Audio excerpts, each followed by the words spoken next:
Api jago merah kembali mengamuk di sebuah toko keramik The Bali House di Jalan Mahendradatta Selatan, Banjar, Pekandelan, Pemecutan, Kelot, Denpasar Barat, Minggu 21 Maret sekitar pukul 19.15 WITA.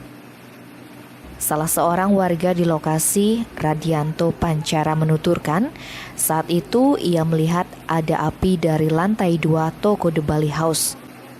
Setelah itu, ada 2 orang keluar dari lantai 2 melalui papan billboard. Keduanya melompat ke kanopi lalu ditolong oleh warga sekitar. Api dengan cepat membesar disertai suara dentuman.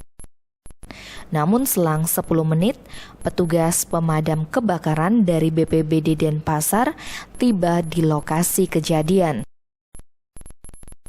Kepala Badan Penanggulangan Bencana Daerah Denpasar, Ide Bagus Joni Ariwibowo yang dikonfirmasi secara terpisah mengatakan pihaknya mengerahkan semua unit mobil damkar dari semua pos BPBD di Denpasar.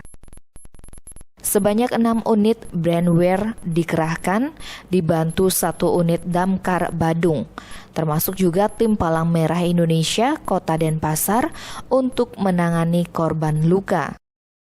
Dari 5 are luas toko yang terbakar 2 are. Akibat kejadian ini, kerugian ditaksir mencapai 4 miliar rupiah.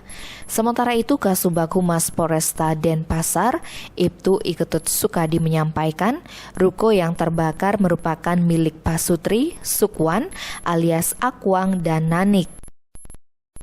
Dari keterangan saksi, Nanik saat itu suaminya hendak menghidupkan AC. Namun, listrik tiba-tiba mati.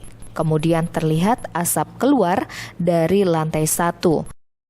Karena toko sudah dikunci, keduanya melompat dari lantai 2. Tim Bali Express melaporkan.